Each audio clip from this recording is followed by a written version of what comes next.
The splendid time ব্লগে সবাইকে স্বাগত। আশা করি তোমরা ভালো আছো, সুস্থ আছো আর নিয়মিত ভিডিও দেখছো। আমাদের এখানে জগদ্ধাত্রী পুজো হয়েছিল, তাই চলে গিয়েছিলাম সেখানে। ভেবেছিলাম আর ঠাকুর হয়তো দেখা হবেই না, কারণ ছেলের পরীক্ষা একদম সামনে। কিন্তু তবুও পড়ানোর মাঝেই চলে গিয়েছিলাম একটু ঠাকুর দেখতে। এই যে মায়ের মূর্তিটা, কি সুন্দর না!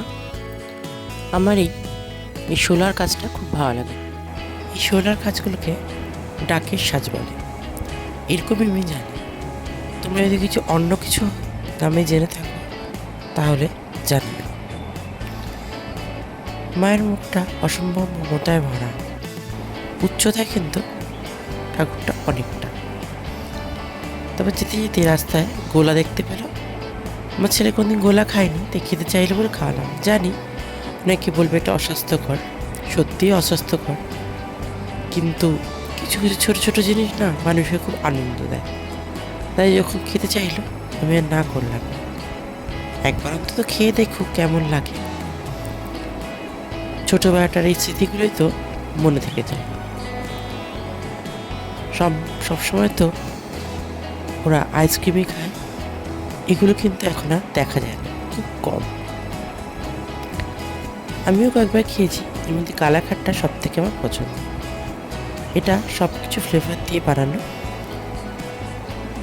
বেশ বরফগুলো কুচি করে নিয়ে সেটাকে একসাথে করে তারপর নানা রকম ফ্লেভার দিয়ে একটু চাট মশলা টাইপের ছড়িয়ে দিয়ে দিয়েছে। বেশ মজা করে খাচ্ছে। চারিপাশটা দেখালে খুব ভালো হতো। বেশ সুন্দর চারিপাশটা, কত লোকজন, সবাই কেনাকাটি করছে। কিন্তু এখানে শুধু একটাই প্রবলেম, সেটা হলো এটা একদম রাস্তার পাশে হয়েছিল।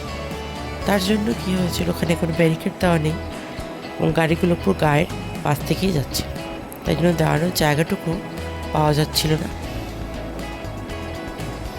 কেনা তো দূরের কথা, তার মধ্যেই আমি কিছু কিছু পছন্দের জিনিস দেখছিলাম, কিছু কিনছিলাম। এখানে এই ছবিগুলো দেখলাম বেশ বড় সড়ো, বড় বড় দেয়ালে আটকালে কিন্তু বেশ ভালো লাগে। আর এই গৌতম বুদ্ধের যে মূর্তিটা, সেটা অসম্ভব সুন্দর ছিল। আর এই কাঠের প্যাঁচা, কাঠের টেবিল, এগুলো এখানে বিক্রি হচ্ছিল। যে লোকটি বিক্রি করছিল তিনি এগুলো বানান এবং কালার করেন এবং এরকম নানা হাটে এসে বিক্রি করেন। এটা অবশ্য হাট ছিল না, এটা কিছুটা ওই শান্তিনিকেতনে মেলার মতোই বলতে পারো। আর ছিল এরকম কানের ও হাড়ের সম্ভব, যেখানে সবাই দাঁড়িয়ে দেখছিল।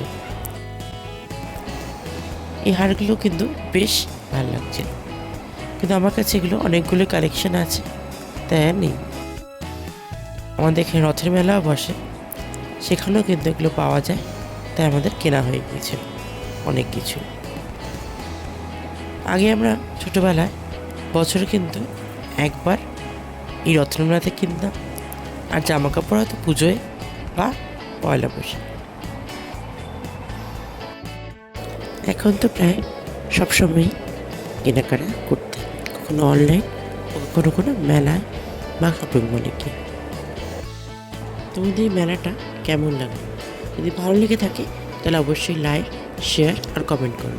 কমেন্ট করে জানিও কেমন লেগেছে। আর চ্যানেলটিকে সাবস্ক্রাইব করে অল বাটনটি প্রেস করে দিও, তাহলে কোনো নোটিফিকেশনই তোমাদের আর মিস হবে না। আর কি বিষয়ে ভিডিও দেখতে চাও সেটাও জানি। আশা করি তোমাদের সেই ভিডিওগুলো দিতে পারবো। ধন্যবাদ।